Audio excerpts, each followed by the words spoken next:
Cultura della legalità, dal fine pena mai al riscatto morale, dalla redenzione all'amore. Oggi ad Agrigento, all'Apollo Universitario, su iniziativa della Scuola dei Mestieri Euroform di Agrigento, si è dibattuto di legalità attraverso i libri di Carmelo Sardo. Insieme all'autore sono intervenuti il giudice Stefano Zammuto, il libraio Alessandro Accurso Tagano e l'avvocato Eva Di Betta.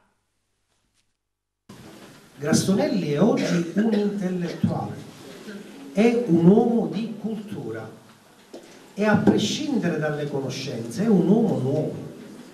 non è più quello che era prima. Quindi che senso ha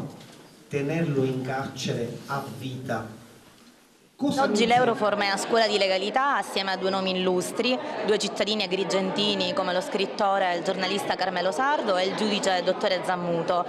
La legalità è un argomento molto importante, non è un concetto astratto ma è un concetto concreto e immanente ed è importantissimo che i giovani, fin da giovanissimi, vengano educati e accompagnati a scoprire cosa è la legalità, che per loro ad un'età assume una valenza naturalmente diversa e pian piano nel tempo cresce. Ed è importante che nelle scuole se ne parli, che nelle scuole questo argomento venga affrontato addirittura anche come materia scolastica, perché così crescono con la cultura di quello che è il giusto oltre che il bello e di come va affrontata la vita. Sicuramente saranno degli adulti migliori. Il giornalista e scrittore Carmelo Sardo e il dottore Zammuto hanno colloquiato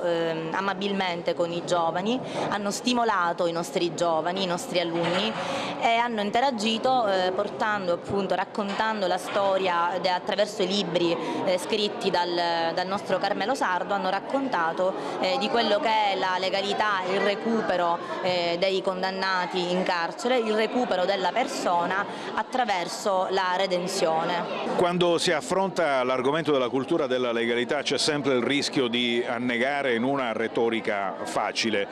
però io ritengo molto modestamente che non è mai abbastanza provare a istruire le future generazioni, quindi gli studenti di oggi, ad avviare un percorso di nuove consapevolezze, la consapevolezza appunto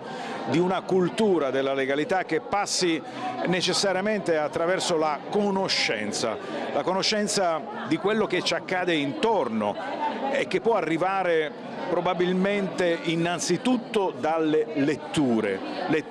di libri, letture di cronache di tutto quello che è accaduto e che continua ad accadere in questo Paese. È quello che provo a fare io dal mio osservatorio attraverso i miei libri e oggi ne abbiamo parlato qui all'Euroform, dove sono stato invitato grazie a una delle docenti, la cara Eva Di Betta, insieme al giudice Stefano Zammuto, una platea di giovani che hanno ascoltato con immenso interesse. Questa è una grande ricchezza anche per noi che proviamo a diffondere questa cultura della legalità nei ragazzi che oggi hanno magari ancora qualche disorientamento, ma che saranno nel futuro le generazioni, ci auguriamo, dirigenti anche di questo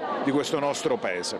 Non perdo mai occasione negli incontri a cui sono invitato di portare a modello di recupero, di redenzione, la storia di Giuseppe Grastonelli, con cui abbiamo scritto a quattro mani il libro Malerba, che come saprete è stato tradotto in 10 paesi, perfino in giapponese, ha vinto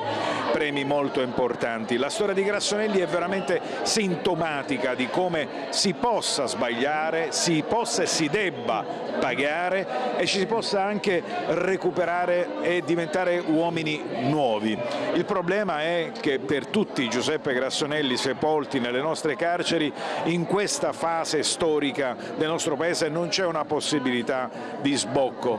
perché sono destinati dall'ergastolo ostativo a marcire in galera, a meno che non accada qualcosa che li metta nelle condizioni di poter